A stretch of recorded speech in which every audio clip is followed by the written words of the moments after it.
아, 어제, 오늘, 그저께부터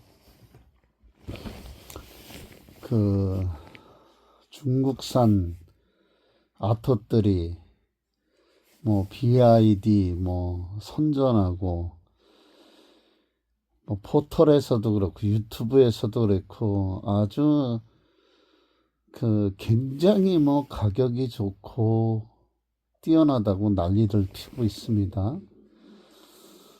근데 그 우리나라에서 판매되고 있는 LFP 배터리 온진 차들이 있어요. 예를 들어서 KGM의 토레스 EVX, 또 레이라는 기아의 레이라는 자동차가 있습니다. 근데 그 몇 가지 차를 사실 때는 꼭 비교하고 사셔야 되는 문제가 있어요.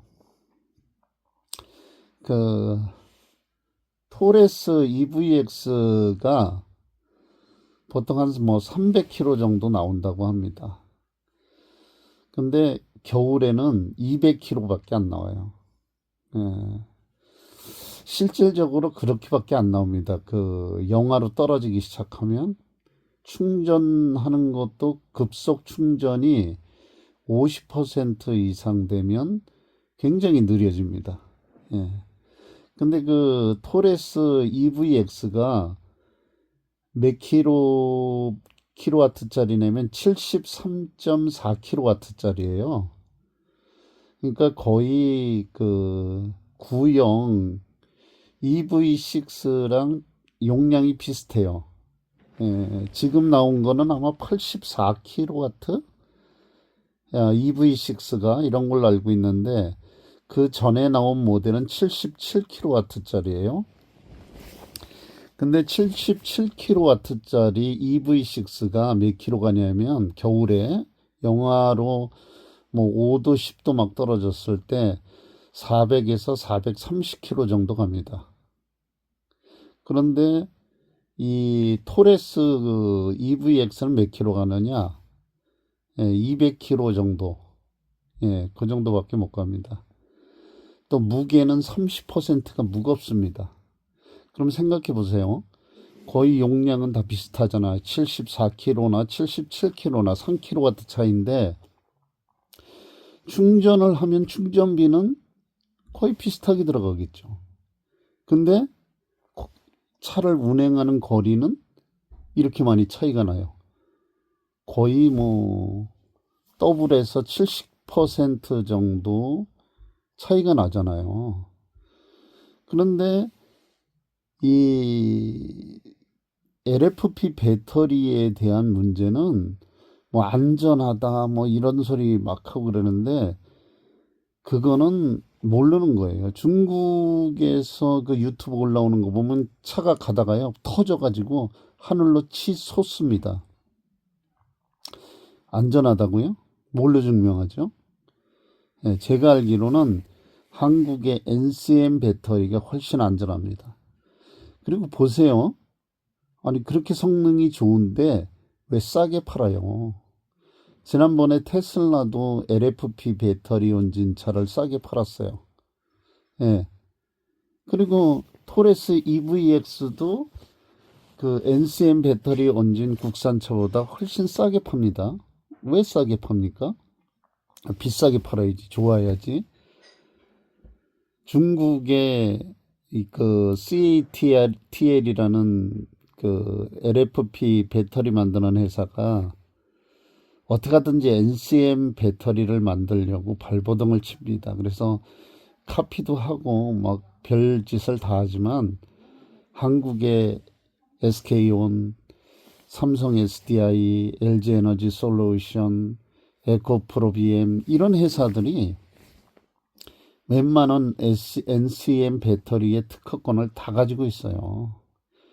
그래서 자기네 중국에서는 카피해서 자기네들 막 팔아먹을 수 있겠지만 그걸 외국으로 나가는 차에다가 NCM 특허권을 얹어 있는 차를 카피해가지고 팔았다가는 그 뒷감당 못하고 랑이요. 그러니까 어쩔 수 없이 그냥 LFP 파는 거예요. 좋다 그러면서. 그리고 이 중국의 BYD 아토들이 뭐 2,900만 원 한다. 그걸 왜 사요? 그럼 그냥 내연차를 사는 게 낫지. 왜냐? 연비도 안 좋지. 전기차는요, 단점이 있어요, 단점. 다른 건 다 좋아요. 국산 NCM 배터리 원진 전기차 좋습니다. 근데 단점이 있어요. 전기에 문제가, 전기 부품에 문제가 생기면 바로 입고를 해야 돼요. 예, 서비스 센터 가야 됩니다. 그냥 타고 다닐 수가 없어요. 근데 BYD는 서비스 센터가 별로 없어요. 그러면 지방 같은 데 내려갔다가 불이 들어왔어. 그럼 그거 어떻게 할 거예요? 예, 생각해 보세요. 기아, 현대는요, 전국에 다 서비스망이 있어요. 그래서 가까운 데로 토잉해 가면 됩니다. 근데 BYD는 그렇지 않아요. 그럼 그 토잉비를 다 물어야 돼요, 본인이. 그리고 이 토레스 EVX가 뭐 100만 킬로 보증한다 이러잖아요.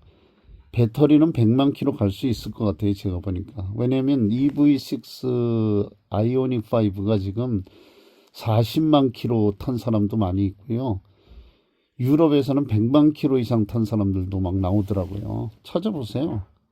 그래서 배터리는 그렇게 갈 수 있어요. 문제는 BMS랑 ICCU랑 이 전기 부품에 관한 이 부품들이 몇 킬로, 몇 년에 몇 킬로 보증을 해주는지 찾아보셔야 돼요.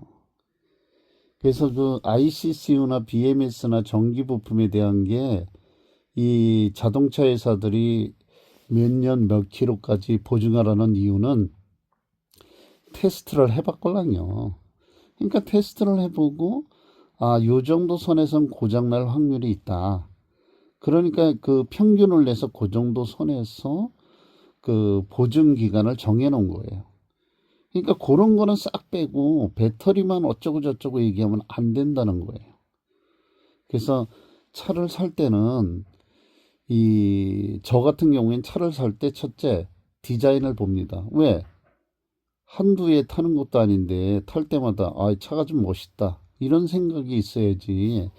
아유, 차가 왜 디자인이 이렇게 구리냐 이러면 차에 대한 애정이 안 가잖아요. 그래서 저는 첫째 디자인을 봅니다. 두 번째 가격을 봅니다. 디자인 좋은데 가격이 나한테 맞아야지, 괜찮아야지. 그리고 세 번째로 성능을 봅니다. 성능이 이 정도야, 이 가격에, 이 디자인에. 그러면 뭐 디자인도 괜찮고 가격도 괜찮고 성능도 이 정도면 괜찮으니까 이 정도 내 수준에 맞겠다 이렇게 해서 제가 자동차를 구입해요. 여러분은 어떤 조건에 맞춰서 자동차를 구입하는지는 잘 모르겠어요. 하지만 저는 그렇게 구입을 합니다. 그런데 그 BYD가 뭐 아토3가 보조금 받으면 2,900만 원대 정도 된다 그래요. 근데 뭐 2천만 원대 후반대 뭐 요런 식으로 이제 살짝 어쨌든 가리면서 얘기하는데 그렇게 된다고 합니다. 근데 아니 그 차를 뭐하러 타요? 왜냐하면 연비도 안 좋고 충전하러 다녀야 되고 그 충전하는 것도 만만치 않고 겨울에는 연비도 떨어지고 그 무거운 차를 LFP 배터리는 NCM 배터리에 비해서 30%가 무거워요. 인산철이에요. 예. 근데 왜 그거를 그 가격에 주고 삽니까? 검증도 안 된 차를. 차라리 그냥 내연기관차 타고 말지. 저는요, 차라리 그런 차를 타느니 내연차 타는 게 훨씬 더 좋다고 생각합니다. 왜? 뭐 멀리 다닙니까? 그런 것도 아니잖아요. 기껏 운행해봐야 뭐 몇십 킬로, 예?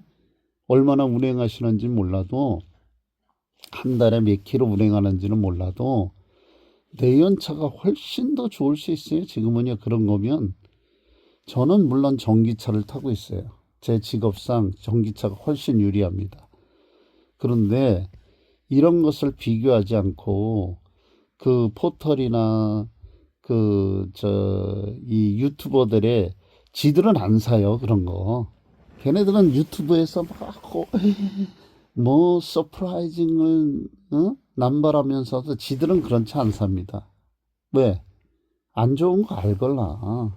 근데 BYD가 얼마나 많은 쥐약을 던졌는지는 몰라도 막 그딴 소리예요. 세계 1위 자동차 BYD 이러면서 말이 됩니까? 중국에서 1위지. 중국에서. 왜냐?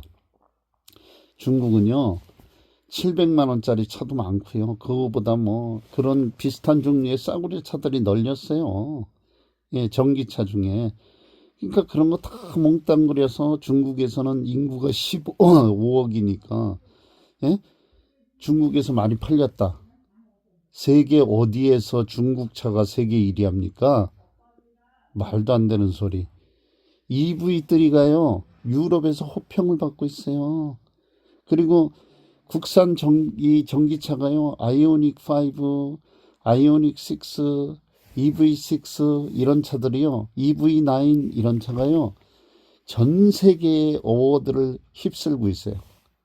예, 호평을 하고 있어요. BMW도 또 메르세데스 벤츠도 그 EGMP 못 따라와요. 오죽하면 폭스바겐에서 EGMP 사가잖아요. 예, 이런 거 따져보셔야 돼요. 서비스는 어떻게 해야 될지, 워런티는 어떤지, 예? 이런 거 다 세세하게 따져보셔야지, 이런 유튜브들이나 포털에 속아서 중국이 뭐, BYD가 세계 1위 차 가격이 최고다, 이런 헛소리에 넘어가시면 안 됩니다. 정말 걱정돼요. 이 나라에 어떻게 그렇게 저런 그 중국을 빠는 애들이 저렇게 많은지, 그것도 뻥을 쳐가면서 지들은 안 사면서 정말 참 제가 이런 그 글을 안 올릴 수가 없어요. 예? 우리 같은 아파트에 토레스 EVX 타는 분이 계세요. 저는 EV6를 타고요. 그래서 내가 겨울이니까 물어봤죠. 이거 영하로 되면 몇 킬로나 타요? 그러니까 200km에서 뭐 200 한 몇십 킬로 정도 나온다 그러더라고요. 근데 그 사람도 이 영업용 하시는 분이라 이 불안하대요. 일할 때. 왜냐면 조금만 멀리 가면 그냥 저기 배터리가 딸랑딸랑 하니까. 예. 그러니까 이런 문제들을 다 보시고 사셔야지 그냥 유튜브들이 떠든다고 그 포털에서 떠든다고 그냥 막 그런 차들을 이거 뭐 생각도 안 하고 싸대 좋대 이러고 사시면 큰일 납니다. 그러니까 제발 좀 그런 한두 푼짜리도 아닌데 한 번 사면 몇 년씩 타야 되는 차를 그냥 구입하지 마세요. 제발 좀. 그러면 안 되십니다. 예. 일본에서 뭐 전기차 1위 했다 이런 헛소리 하는데요. 작년에 3,000대 팔았어요. 3,000대. 예. 3만 대 목표했다가 3,000대 팔았습니다. 일본은 전기차 별로 기술이 없어요. 예. 전고체 배터리 만든다고 뭐 그러다가도 지금은 흐지부지 되고 그래서 토요타가 어떻게 하든지 하이브리드를 예? 그걸 끌고 가려고 별별 수단을 다 쓰고 있는 거예요. 왜냐면 전기차 이 플랫폼이 완성이 안 됐기 때문에 전기차 이 하이브리드의 모든 강점을 갖고 있는 게 전기차인데요. 중국 그 브랜드들이 일본에서 3,000대 작년에 팔았어요. 예? 일본의 자동차 시장이 1년에 한 450만 대 정도 파는 시장이에요. 우리나라는 한 180만 대? 근데 올해는 작년에 한 140만 대? 그거밖에 못 팔렸어요. 내수 시장이 그렇게 그거밖에 안 돼요. 그런데 일본은 450만 대 시장에서 3천 대 팔았다니까요. 좀 알고 구입하시길 바랍니다. 그래야지 그 비싼 차를 사면서 싸다고 말도 안 되는 헛소리에 넘어가시면 절대 안 됩니다. 제발, 제발, 예, 생각하시고, 비교해 보시고, 여러분의 재산이 그냥 헛되게 날아가지 않기를 바랍니다. 오늘도 좋은 날 되세요. 고맙습니다.